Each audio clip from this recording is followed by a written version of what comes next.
আসসালামু আলাইকুম। একাদশ এবং দ্বাদশ শ্রেণীর সুপ্রিয় শিক্ষার্থীবৃন্দ, আশা করছি তোমরা সকলে ভালো আছো।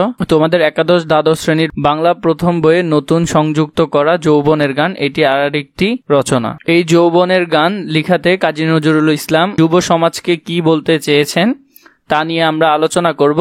এই যৌবনের গানটি কাজী নজরুল ইসলামের একটি ভাষণ থেকে নেওয়া হয়েছে। চলো আমরা এটার সকল বিষয়বস্তু খুঁটিনাটি ভাবে দেখে নিই। লেখক পরিচিতি: কাজী নজরুল ইসলাম 1899 খ্রিস্টাব্দে 25শে মে 1306 সনের 11ই জ্যৈষ্ঠ ভারতের পশ্চিমবঙ্গ বর্ধমান জেলায় আসানসোলা মহকুমার চরুলিয়া গ্রামে জন্মগ্রহণ করেন। ছেলেবেলায় তিনি লোটর গানের দলে যোগদান করেন। পরে বর্ধমান ও ময়মনসিংহের ত্রিশাল থানার ধরিরামপুর হাই স্কুলে লেখাপড়া করেন।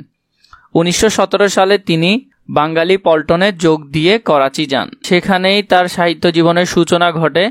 তার লেখায় তিনি সামাজিক অবিচার ও পরাধীনতার বিরুদ্ধে সোচ্চার হয়েছেন, এই জন্য তাকে বিদ্রোহী কবি বলা হয়। বাংলা সাহিত্য জগতে তার আবির্ভাব এক নতুন দিগন্তের উন্মোচন করে।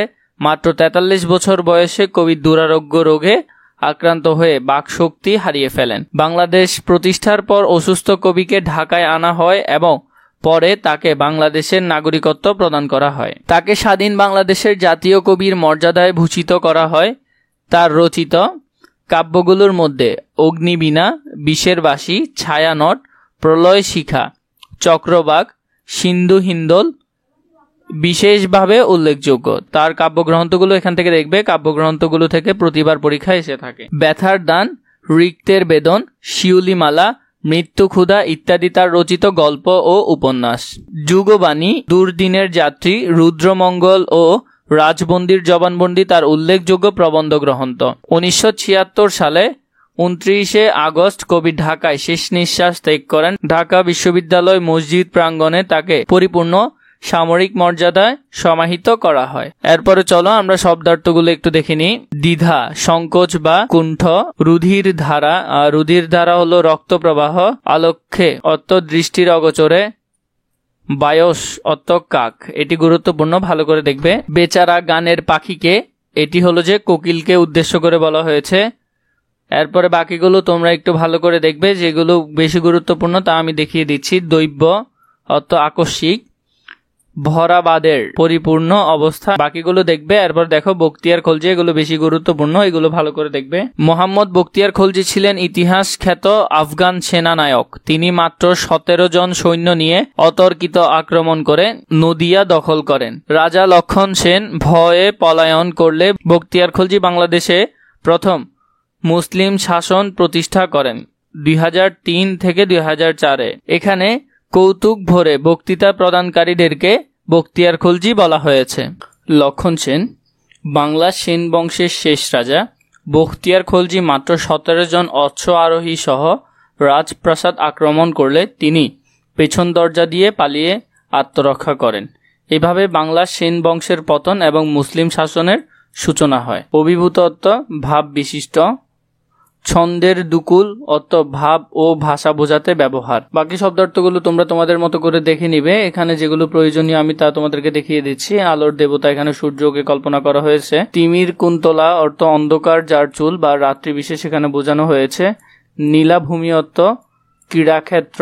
নাবিশ্বাস অর্থ মৃত্যুকালীন শ্বাসকষ্ট বা মরণপন্থ অবস্থা, এগুলো তোমরা একটু কষ্ট করে দেখে নিও।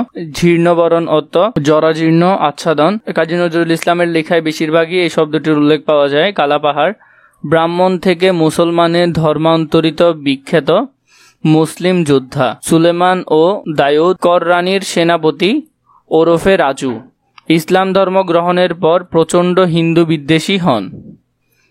1568 খ্রিস্টাব্দে পুরী আক্রমণ করে বহু মন্দির ও দেবালয়ের মূর্তি ধ্বংস করেন।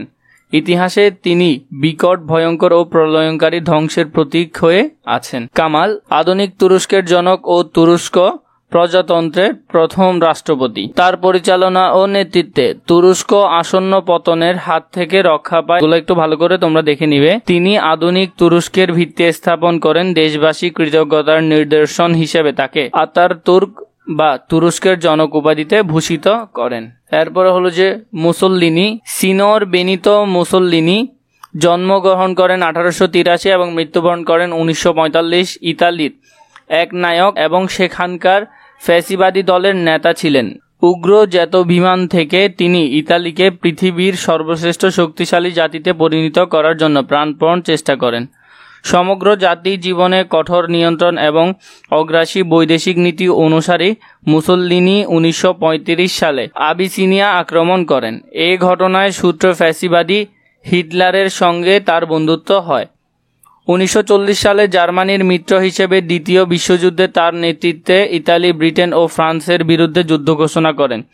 যুদ্ধে ইতালির পরাজয় হলে তিনি পদচ্যুত ও বন্দী হন। পরে মুক্তি পেলেও আততায়ীর হাতে তিনি নিহত হন।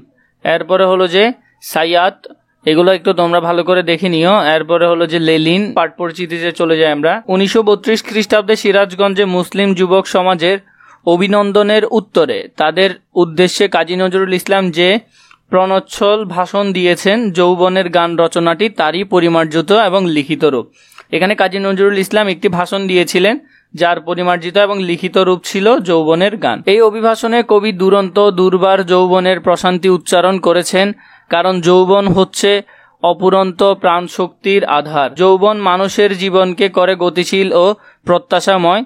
দুর্বার উদ্দীপনা, ক্লান্তিহীন উদ্যম, অপরিসীম অপুরন্ত প্রাণচঞ্চলতা ও অটল সাধনার প্রতীক। যৌবনের মৃত্যুকে তুচ্ছ করে সংস্কারের বেড়াজালে ছিন্ন বিচ্ছিন্ন করে সকল বাধা পেরিয়ে এগিয়ে যায় সমাজ প্রগতি ও নতুন স্বপ্নময় মুক্ত জীবনের পথে। আর বিপন্ন মানবতার পাশে সে দাঁড়ায় ভূমিকা নিয়ে। পক্ষান্তরে রক্ষণশীলতা, জড়তা এবং সংস্কার ছন্নতা ও পশ্চাৎপদতাময় বার্ধক্য বাধা হয়ে দাঁড়ায় জীবনের প্রাণবন্ত অগ্রগতির পথে। তাই স্বভাব বৈশিষ্ট্যের দিক থেকে সেই যৌবন দেশ, জাতি, কাল ও ধর্মের বাঁধন মানে না। সেই যৌবন শক্তিকে কবি উদ্যান আহ্বান জানিয়েছেন সমস্ত জীর্ণ পুরানো সংস্কারকে ধ্বংস করে মনের মতো নতুন জগৎ রচনা সাধনায় অগ্রসর হতে। তোমাদের যদি যৌবনের গান গদ্যটির ভিডিও প্রয়োজন হয় তাহলে আমাকে জানাবে, যদিও ইনশাল্লাহ আমি এটি তাড়াতাড়ি নিয়ে আসবো।